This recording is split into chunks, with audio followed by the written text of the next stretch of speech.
The Supreme Court, in their never-ending quest to undermine democracy, once again attacked our republic by issuing a ruling the Democrats dislike.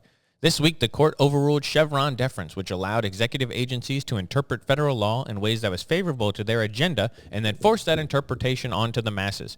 By stripping this power away from an army of unelected bureaucrats, the court undermined democracy. Just like when they undermined democracy by overturning Roe v. Wade and returned the issue of abortion back to the states, where elected representatives could debate it and the people could vote on it and once again undermine democracy.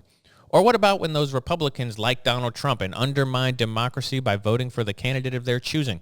If only the American people believed all the things the average Democrat believes, then they would finally vote in all the ways the Democrats approve of and therefore be democratic. Maybe then the Democrats wouldn't have to save democracy by jailing their political opponents, attempting to throw them off ballots, and threatening to pack the Supreme Court in their favor, just the way democracy intended. I'm Tyler Chrestman. Welcome to the Chrestman Conversation.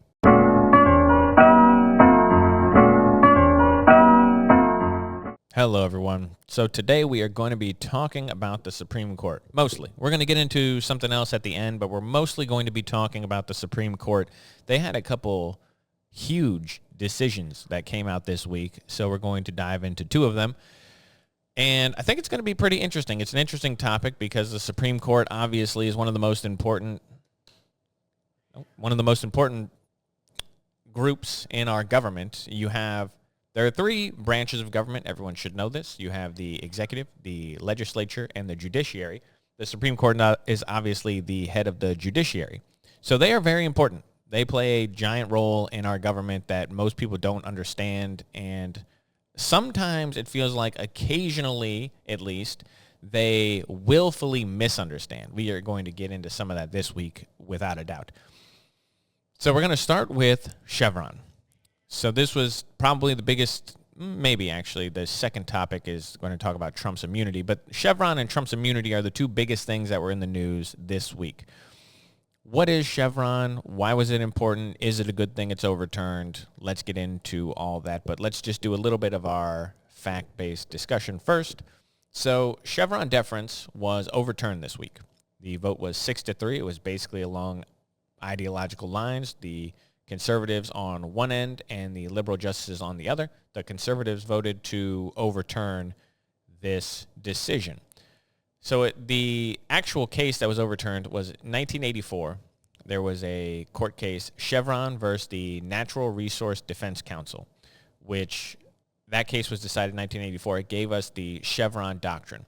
Now, Chevron, it can be a little confusing. So what exactly did it do?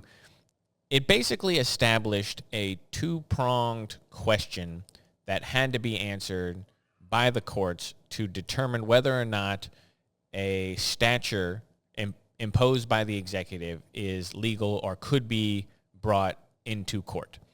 So the first prong of the first prong that had to be established, excuse me one second here. Adjust this. Okay, so the first prong that had to be established is that if the statute in question, so let's give an example. Let's just say the EPA, which is one of the executive agencies, which means that it is controlled by the president. The EPA takes a law passed by the legislature that maybe is a bit vague. So Congress occasionally will pass these bills that are thousands of pages long. They can take a statute that is in a bill. They can then interpret it in a way that they choose based on their own context in the own way that they choose to interpret the law. And the courts have to defer to the executive agency's interpretation of the law as the valid one. So the first prong that the court has to pass is the context of the statute, the context and the wording of the statute clear and decisive. So if I say something, if I'm the legislature and I pass a law, and the law is very clear in its intent and its wording, that's the law. If it is not, so what the second prong that has to be established, the second prong states that if the statute language and context is ambiguous, which basically means that there are multiple interpretations that could be taken from the statute. It could mean this, or it could mean that, or it could mean this other thing. The executive agency in question gets the ability to then interpret the statute into whatever way that they think the law should be structured, and that is the law. So this was the Chevron doctrine. It basically allowed executive agencies, using the EPA as an example, but any of the executive agencies directed by the president, to interpret and create their own laws. It was a bad thing. In case you can't tell, this is a bad idea. The charitable outlook as to why this was a good idea is that the executive agencies, and I'm just going to keep using the EPA because it's probably the most easily accessible for people to think about. So let's say the EPA wants to make a law or a statute, and they interpret the law in a certain way. So they want to police runoff from farmlands or pesticides. They want to police clean air, clean water from factories, all these things. The EPA has the ability to take vague provisions passed by the legislature, like if the legislature were to pass something that says there should be clean water. Well, the EPA then can take a provision passed by the legislature that is vague in nature, and they can interpret laws from that. So that the Congress will pass something that says everyone deserves clean air, and the EPA then can run with that, and they can make their own laws that police air. Now, the issue with this, or the good thing about this, the reason why this could be a good thing, is that the EPA employs a lot of people who are experts in the field of environmental cleanliness or regulation. They defer to the experts. So you say, this guy has a doctorate in irrigation from some university, and he knows everything about clean water. He is in a more knowledgeable and preferred position to make laws than someone in the lower branch of the federal judiciary. Okay, that's a very charitable interpretation that says it has some merit, that some guy who knows things, that is knowledgeable and has real-world experience in a subject, is probably in a better position to make decisions than a judge who might not know anything about the topic. That was the idea behind Chevron, was that we were going to defer to the experts, and the experts were going to sit there, and they were going to tell us what's what, and they were going to do it for the good of humanity. Now, I think this is a completely false reading of human nature and the ability of people. The expert class in the last, I can't imagine someone in the last decade has looked at the expert class and said, oh, we should just defer to them for all of our major decisions. No, they have demonstrated themselves to be a gigantic failure. One, because it turns out that many of the models used by expert class to predict the future are just flawed and wrong and routinely come up short or completely false in the long term. But two, because many experts, quote-unquote experts, in one field step outside their realm and pretend to be experts in every field. The word for this is ultra-crepidarian. They allow their expertise in one field to believe them to be experts in multiple fields, and so you get a guy who has a degree in biochemistry who then goes to work for the Fed, who is in charge of monetary policy. And you go, well, that guy's smart. He's got a PhD in biochemistry, but now he's working for the Department of Revenue. He doesn't know anything about money. So Chevron allowed these people, these unelected bureaucrats who are appointed by the executive, to make their own laws. This is, in my opinion, a violation of the idea of checks and balances. We talked about it just for a second in the opening. We have three branches of government: the executive, the legislature, and the judiciary. These three branches are supposed to be co-equal, meaning that they have basically equal power. When you read the Constitution, the reality is that the legislature is the most important branch. It just is. They basically make all the laws. The president is only a figurehead who signs laws or who signs bills into law. He's the guy who does that. He meets with dignitaries. He appoints people to run the executive. But the executive, when the Constitution was designed, was small. It did not have 3 million employees, which it has today. So the legislature is supposed to be the important one. But the judiciary is the check in the checks and balances. The branches are supposed to be co-equal. They're supposed to be balanced. But the check really comes from the judiciary, meaning that when the legislature or the executive branch steps outside the purview outlined to them in the Constitution, the judiciary is the check on that system. Chevron gave the executive branch more power because the legislature is supposed to create the law. The executive is supposed to sign the bill or create the bills. The bills are going to be signed into law by the president. If the president has the power to make his own laws, then what is the goal? What is the function of the legislative branch of the government? Because their job is to create the laws. Their job is to create the bills that become the laws. If the executive has that power, then what is the goal of the legislator? What do they do? So Chevron was always a bad thing for the country. But it has been very important in the federal judiciary for the last 40 years. It has been cited 18,000 times in legal cases, and overturning it could lead to complications. But as John Roberts said, the idea is that none of the cases that have been adjudicated based on Chevron are going to be accepted on appeal. He said those are settled. We're not going to treat them like it's new. We're just moving forward. We are not going to defer to executive agency moving forward in case law. This is a good thing. Don't get it twisted. This does not grant more power to the judiciary. That's not what the goal is. In a really technical, slight sense, it might. It might say, oh, it makes the judiciary more important. They're the one who granted the power of Chevron to the executive in the first place. So all they're doing is taking back a power they initially had. It's not granting more power to the judiciary. It's just reclaiming a power that they should have had in the first place. The way the Constitution was set up, they should have the power to strike down executive agency laws, and they should have the power to interpret laws. If Congress passes a bad law that needs multiple interpretations, they have done a bad job of their job. It's not the judiciary's fault because they interpreted it a certain way. It's because you wrote a bad bill that became a bad law. If the law is vague, it's a bad law. So overall, this is a good thing.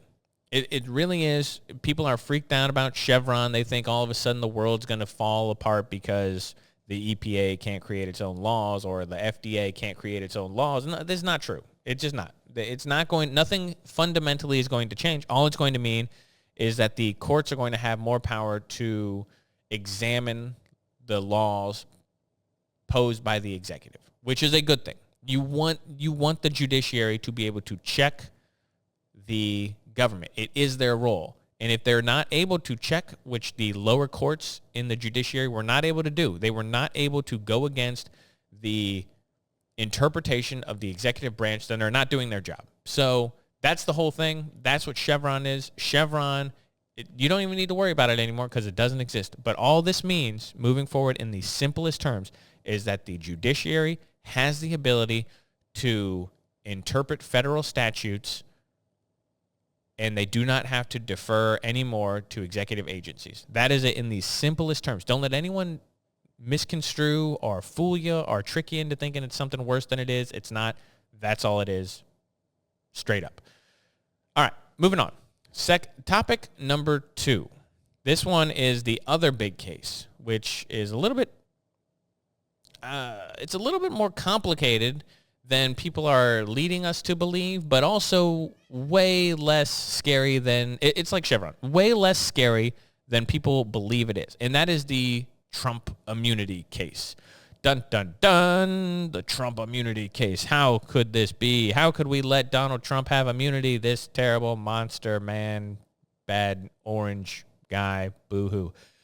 This case is completely misrepresented by the public. The media has done a bad job. Even the liberal justices on the Supreme Court who sided against this, who wrote dissenting opinions, they did a bad job of even reading the brief that John Roberts wrote. It is wildly misrepresented. So, and they just say the dumbest things possible. It's just wild. So I want to read you what John Roberts actually wrote in his majority opinion. Here's a quote from the opinion. Okay. Quote, "We conclude that under our constitutional structure of separated powers, The nature of presidential power requires that a former president have some immunity from criminal prosecution for official acts during his tenure in office, at least with respect to the president's exercise of his core constitutional powers. This immunity must be absolute. End quote. Okay, we're going to explain what that means. But first, let's listen to what some dum-dums have to say. So this is from David Cole, National Legal Director of the American Civil Liberties Unit. This is a quote from him. Quote, "On purely partisan lines, the Supreme Court today, for the first time in history, places presidents substantially above the law." End quote. How about this one from Justice Sonia Sotomayor? Quote, "Orders the Navy's SEAL Team 6 to assassinate a political rival, immune. Organizes a military coup to hold on to power, immune. Takes a bribe in exchange for a pardon, immune, immune, immune, immune," she wrote. End quote. So this is wild to me. You have the National Legal Director for the ACLU. You have justices who seem to not understand what was actually written in the majority brief. This is not a blanket immunity for the president. It is not. It is. Let me give examples. So Donald Trump, exercising his core constitutional power, orders the drone strike of Qasem Soleimani, the terrorist leader who is one of the top government officials in Iran, kills him. As a regular American citizen, we are not allowed to kill people. I don't know if you know this. It's against the law. It's also one of the 10 Commandments, number 6, if you're keeping track. It is not a good thing to kill people for the most part. There are obviously some people who need to be killed just the way it is. I'm no pacifist, but not a good thing in general. The president can order that. The president can order Osama bin Laden to be killed in Pakistan. He can order Qasem Soleimani to be killed in a drone strike. I can't remember what country he was in when that happened, but it was not Iran. It was, maybe it was Pakistan too. I can't remember. He was on tour in some other country. Doesn't matter. The president has this power. It is part of his core constitutional duty to order the deaths of other people. It really is. That's just the way it is. When he leaves office, he cannot be tried because he has immunity, because he was exercising his core constitutional duty. That's what it says in the majority opinion. When the president is exercising his core constitutional duty, he cannot be prosecuted. Is taking a bribe part of the president's core constitutional duty? I don't think so. What else did she say? Is ordering the Navy SEAL Team 6 to assassinate Joe Biden, would that be part of his presidential core constitutional duty? No. Could Joe Biden right now order the assassination of Donald Trump? No, because there's nobody who would agree that that is exercising his core constitutional duty to do that. Murdering people who are threatening America, yes, we can go to war. We can fight. We can kill people. As the president of the United States, you're allowed to order these things. You are. You cannot accept bribes. You cannot organize a military coup against your political opponents. Where is that outlined in the Constitution as one of your core constitutional duties? The protection of the American borders are part of the core constitutional duty. The ability to protect states from aggression afar is part of the core constitutional duty. So acting like this is some sort of blanket immunity for Donald Trump, it just means, oh, nothing Donald Trump's done. He can do what he actually says and walk out on Fifth Avenue and shoot someone in broad daylight and they can't prosecute him. It is not true. It's just a misrepresentation of what it says. I read to you the quote from the majority opinion. You get immunity, an absolute immunity, when exercising your core constitutional duty. So that means if it's outlined in the Constitution and you perform that action as president, you are immune. You cannot be prosecuted for something that would be a crime for an ordinary citizen, but is outlined as part of the Constitution, the presidential powers that you can exercise in the office. You do not get to be tried for those crimes. So what this did is it basically kicked the Donald Trump case back to the lower court. Now, for those of you who lose track here, Donald Trump is on trial for a number of things. The one that this is going to affect is Jack Smith looking into both his mishandling of classified materials, as well as his obstruction of justice charge. There may be, I actually can't remember off the top of my head. I get the trials confused myself. This may actually have to do with his January 6th involvement as well.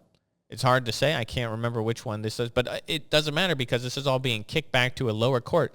Now what's going to happen is that all the lower courts, they have to examine. Jack Smith has to go back and examine what he can actually bring to trial and what he can't, based on the immunity clause outlined by the Supreme Court here. This is a good ruling. It is a smart ruling. It is a ruling that makes sense. You should not be bringing former presidents to trial over nonsense unless he was selling out the American people to enrich himself or in some sort of treasonous way. Presidents should not be brought to trial for almost anything. Mishandling classified documents, get bent. Get out of here. It is outrageous that that is a crime that Donald Trump is being charged with. Nonsense. So this is a good ruling. It does not grant a blanket immunity to Donald Trump. It just means that he cannot be tried for nonsense. And the same thing is going to be said for Joe Biden. When Joe Biden leaves office, he cannot be tried for anything that could be a crime by an ordinary citizen. Now, I think Joe Biden's incredibly corrupt. I have thought that for years and years and years. I've tried to make people known about my beliefs about Joe Biden. I think he's one of the worst politicians in the United States. He's never been a nice guy. He's never been affable and likable when you actually see his character. He is a guy who has operated in a way to enrich himself and his family at the expense of American taxpayers. He should not be tried for a crime when he's done with office. Even though they've gone after Donald Trump, I do not believe that Joe Biden, we should go after Joe Biden. I just don't. I think that is a path towards a banana republic. We are going to, if we start imprisoning our political rivals when they leave office, no one will leave office. That's the solution. If you are a guy and you know when you step down from the presidency, you are going to go to jail, why would you step down? This is how you create a crisis like that. So the Trump immunity thing, it's good. It's a good thing. We do not want to send people to jail. Now, I say that, but I also don't necessarily 100% believe that because I was actually just saying to my aunt yesterday, I'm all for sending more politicians to jail, but it has to be equally applied across the board. If you are breaking the law, you should go to jail. I don't care if you're in Congress. I don't care if you're the president. I do believe that if you break a law, you should go to jail. I also believe if you are enriching yourself at the expense of Americans and you're an elected representative, this should be, whatever the crime is, I don't care if it's $5. Whatever the crime is, it should be an automatic felony and prison time. Not time served, not suspended sentence, not probation. You should go to jail if you are using your office that you are elected by the people to represent. If you are using that office for your own personal gain, straight to jail. That part I do absolutely agree with. But for the most part, I don't think it's a good idea to jail former presidents. I don't think it's a good idea because it makes us look like a nonsense country. You cannot send politicians to jail on some trumped up charges. No pun intended. You cannot do it. That is a bad road to go down, and we're already on the path, and we need to claw our way back. Ugh, and it just upsets me because we used to be a great country. What happened to this? And I understand that politics has gotten progressively stupider and stupider. There used to be people, you think about this, 200 years ago, Thomas Jefferson debated John Adams for the presidency. Two men who are more educated in the 1700s than almost anyone in the United States is today, who would have outdebated any of us on philosophy or religion or political theory, any of us today. They still would have been able to do it. Now, you say, oh, well, I'm smarter than Thomas Jefferson because I know slavery is bad. Okay, yeah, that's great. Good for you. I'm smarter than Thomas Jefferson because I have an iPhone. Well, no, you're not. You're not smarter. You're not a better person. You're not a more moral person than George Washington because you were born 200 years after slavery was, or 150 years after slavery was abolished. That doesn't make you a more moral person. It just means you were born in a different time. That's just the way it is. If you think you were going to be born in 1700 and you would have had the same values, you're out of your mind. You don't understand how the super ego works. You don't understand the internalization of cultural norms and mores that make you into the person you are. We used to be those people. We used to be a country of people with good ideas, who were educated, who thought things, who had meaningful debates. No one who watched that debate last week could think that we're still that country. We're getting progressively worse and worse and worse. And what we don't want to do is we don't want to fall into this path where we're going to be a failed state. If we start jailing our political opponents, no one's ever going to leave office. It gets worse and worse and worse. It's just not good. Anyway, I'm going to get off. Stop ranting about that. The Trump immunity thing, it's good. Once again, don't worry. No one just made it legal for Trump to do whatever he wants. That had nothing to do with whatever you're hearing. It's just nonsense. Those people are lying to you. All right, moving on. Last topic. This one it's brief. I'll admit I don't have a lot to say about it, but I want to, you know what? Actually, let's see if this works. I have this new audio mixer here. So I wanted to, we didn't get a chance last week because we were all focused on the debate. It was very important. But I want to, we're going to take a moment. We're going to bid a fond farewell to Congressman Jamal Bowman. Let's see if these buttons work over here. I got these new buttons.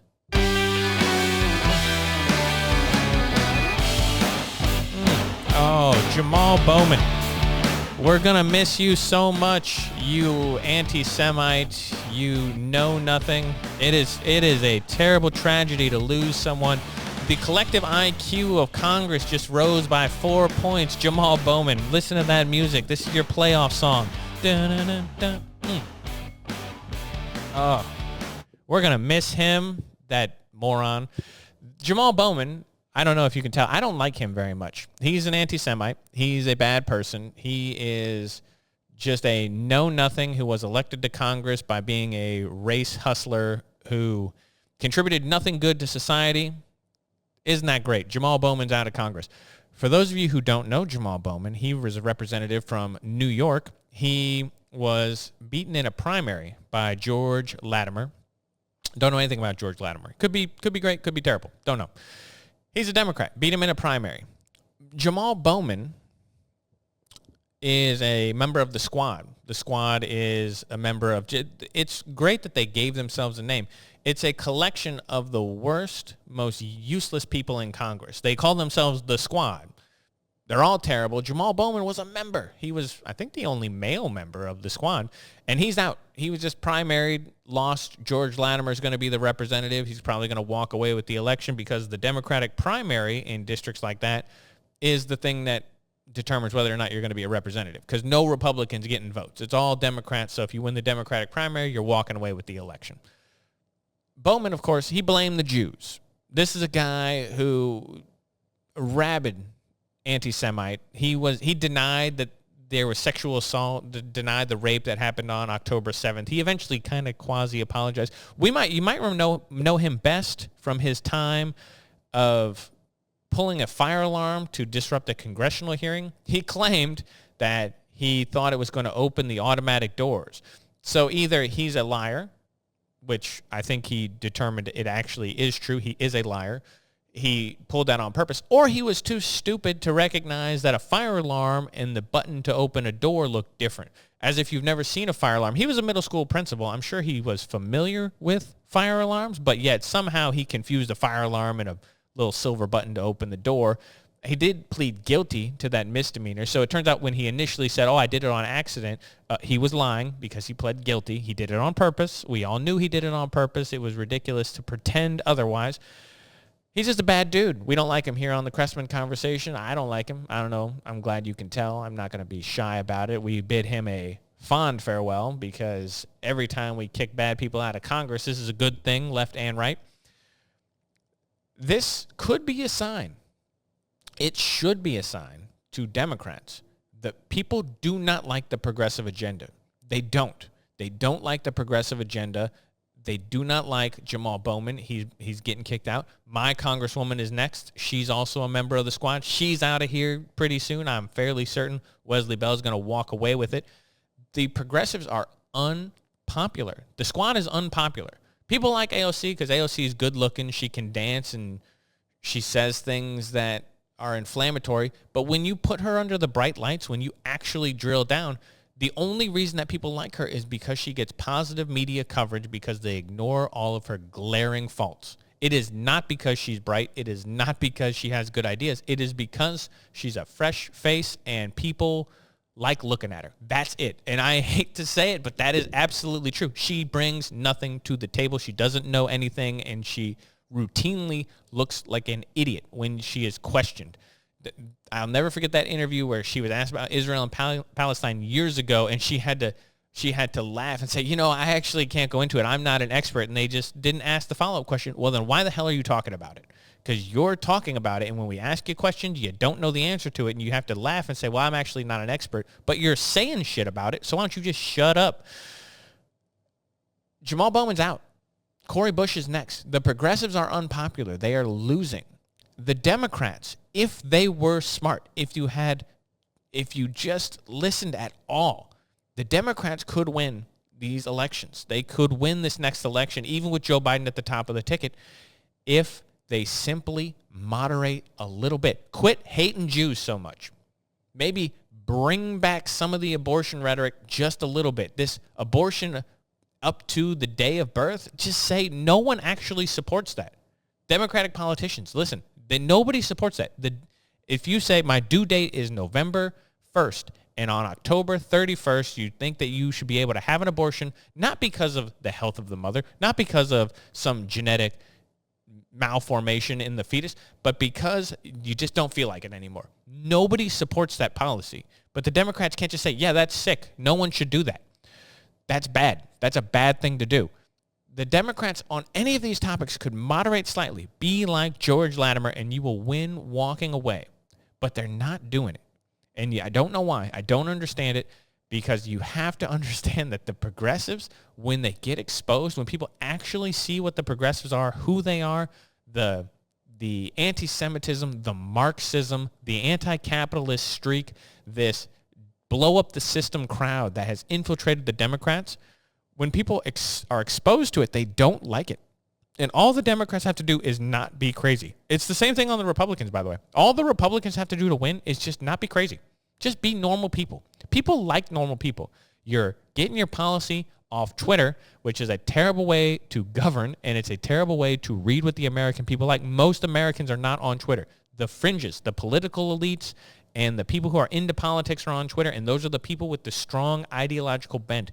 The average middle American who wakes up, goes to work, spends time with their family, these people do not want you to be crazy. They like normalcy. Be normal, and you can win. George Latimer was normal. He won walking away. Wesley Bell is normal. He's going to win walking away. I don't vote for like the Democratic Party because they haven't been normal. But I will vote for Wesley Bell over Cori Bush because Wesley Bell seems like a regular dude, even if he's a little bit more progressive than myself and other people that I would support. He's a regular person. He seems like a regular dude. Cori Bush seems like a rabid anti-Semite, know-nothing, who also is a liar. All you have to do is not be her, and you can win elections. All you have to do is not be Jamal Bowman, and you can win. Just be normal. That is my policy prescription moving forward for Republicans and Democrats. If you want to win elections, just be normal. Anyway, we're going to leave it there for the week. As always, we did our little send-off dance with Jamal Bowman. We're going to be very happy that he's leaving us. I know I'm happy. You should be happy too. Every time we lose a low-ranking member of Congress and collectively raise the IQ of the room, it's good for America. As always, questions, concerns, comments, leave them down below. I like to see them. I like to get the feedback, good, negative, indifferent, whatever you want to say. I do read them, and I always like having some to read on the show. And I will catch you guys next Friday. I hope you have a great week.